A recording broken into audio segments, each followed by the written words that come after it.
झालेली घटना ही खऱ्या अर्थानं लोकशाहीची विटंबना करणाऱ्या एका व्यवस्थेच्या विरोधातली आहे. आणि लोकशाहीमध्ये आपण जेव्हा सगळेजण राहतो तर त्या व्यवस्थेमध्ये कोणी मुद्दामून चूक करत असेल, जाणून बुजून करत असेल, तर ही प्रचंड चीड निर्माण करणारी मानसिकतेचे लोक आज सत्तेमध्ये बसलेले आहेत, प्रशासनामध्ये बसलेले आहे, हे याच्यातून निदर्शनास येते आहे. आणि म्हणून मी महामहिम राष्ट्रपती मोद्यांना पत्र दिलेलं आहे आणि स्वतः महामहिम राष्ट्रपती मोद्यांनी याच्यामध्ये लक्ष घालावं आणि सरकारला त्या पद्धतीचे आदेश द्यावेत आणि जे कोणी याला जबाबदार असेल त्या सगळ्या व्यवस्थेवर कारवाई व्हावी, जेणेकरून अशा पद्धतीचं पुन्हा देशभरातल्या कुठल्याही राज्यामध्ये सरन्यायाधीश असेल, राष्ट्रपती महोदय असेल, प्रधानमंत्री असेल, उपराष्ट्रपती असेल, अशा लोकांचा अवमान करण्याची हिंमत कोणी करणार नाही. आणि म्हणून या व्यवस्थेला सुधारण्यासाठी या पद्धतीचं पत्र माननीय महामहिम राष्ट्रपती महोदयांना आम्ही दिलेलं आहे.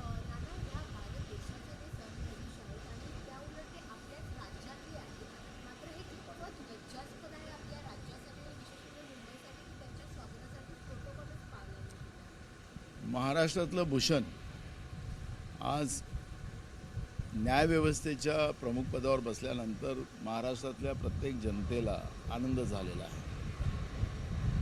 पण सरकारला आणि त्या विचाराचं जे सरकार आहे त्या विचाराला हे मान्य नाही आहे का, असे प्रश्न या निमित्तानं निर्माण झालेले आहेत. आणि म्हणून मला कुठल्या जात आणि पातळीवर जायचं नाही आहे, पण एक मुद्दा या ठिकाणी प्रोटोकॉलचा आहे. मिश्किलपणे समजा सरन्यायाधीशांनी ती भूमिका मांडली असेल तरी याला गांभीर्यानं अजून शासनाने घेतलेलं नाही आहे, हे आमच्या निदर्शनास आलं. आणि म्हणून हा मुद्दा मी काल आपल्या माध्यमातून मांडलेला होता. पण आज मी माननीय महामहिम राष्ट्रपती महोदयांना याची तक्रार केलेली आहे आणि सरकारने गांभीर्याने घ्यावं ही भूमिका आमची याच्यामधली आहे.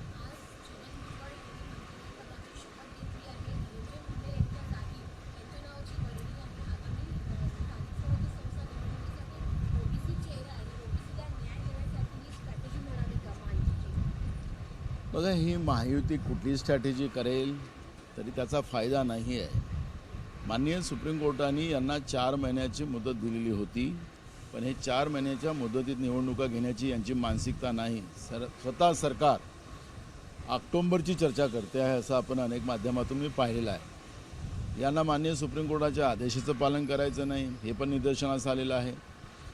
पण आता माननीय भुजबळ साहेबांना आज मंत्रिमंडळात त्यांनी घेतलेलं आहे. त्याला भुजबळांना माझ्या मनापासून शुभेच्छा आहेत.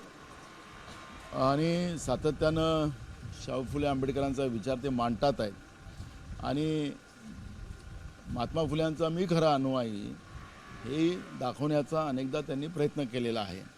आणि म्हणून भुजबळांना माझं एक विनंती आहे शुभेच्छा देत असताना की फुले या सिनेमाला महाराष्ट्रामध्ये सगळ्या टॅकेजमध्ये दाखवणं अनिवार्य केलं पाहिजे आणि टॅक्स फ्री केलं पाहिजे. आता ते स्वतः मंत्रिमंडळात आहेत, त्याच्यामुळे मंत्रिमंडळामध्ये त्या पद्धतीचा निर्णय त्यांनी घ्यावा आणि जे फुल्याचे अनुयायी म्हणून ज्या अनेक वर्ष ते काम करतात आहेत त्याचं प्रत्यय त्यांनी येऊ द्यावं अशी आमची अपेक्षा आहे. नाना, हे ते छगन भुजबळ आहेत जे 2.5 वर्ष जेलमध्ये होते महाराष्ट्र सदनाच्या घोटाळ्यामध्ये आणि आज त्यांनाच मंत्रिमंडळात घेतलं.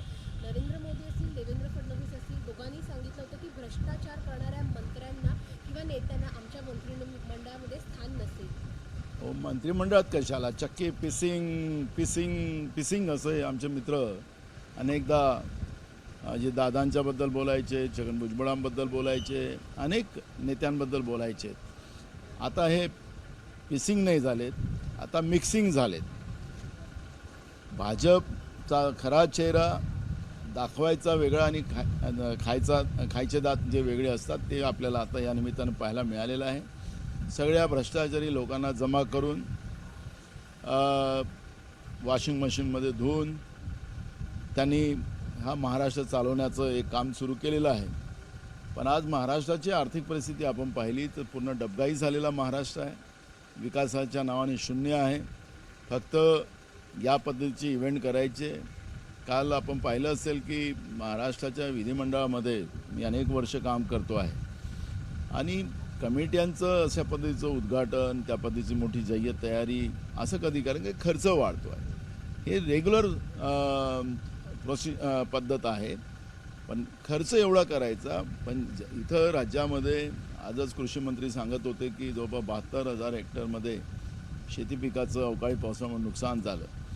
मागच्या पंधरवड्यातही नुकसान झालं, पण शेतकऱ्याला द्यायला पैसे नाही. शेतकरी रोज आत्महत्या करतो आहे. बेरोजगारांचे तेच हाल आहेत. महागाई आभाळाला टेकती आहे. लाडक्या बहिणीला 500 रुपये देण्याचं आता 1500वरून 500वर आले आणि 500 रुपये देत असताना 3,000 कोटी रुपये कर्ज त्या बहिणींना देण्यासाठी घेतला जातो आहे. तर महागाई हे केव्हा आवरणार? ते 3,000 कोटीचं कर्ज पुन्हा परतफेड करण्यासाठी लाडक्या बहिणी आणि सर्वसामान्यावर कर्ज लादण्याचं काम हे पापातलं सरकार महाराष्ट्रामध्ये बैमानीनं निवडून आलेलं सरकार हे करत असेल तर हे महाराष्ट्राचं दुर्भाग्य आणि महाराष्ट्राची जनता हे सगळं पाहत आहे. योग्य वेळेला सरकारला जागा दाखवण्यामध्ये महाराष्ट्रातली जनता कुठेही मागं पडणार नाही. नाना, शेवटचा प्रश्न. आगामी स्थानिक स्वराज्य संस्था निवडणुकीसाठी महाविकास आघाडीचं भवितव्य काय असणार आहे? नेमकं भवितव्य चांगलं आहे. एकत्र लढू? ते स्थानिक पातळीवर सगळे निर्णय होतील. त्यामुळे हे निर्णय राज्य पातळीवरून घेतले जाणार नाही आणि हे सगळे निर्णय स्थानिक पातळीवरून घेतले जातील. ज्या ज्या जिल्ह्यात जे जे काही कार्यकर्त्यांचं मत असेल त्याप्रमाणे निर्णय घेतले जातील. एबीपी माझा, उघडा डोळे बघा नीट.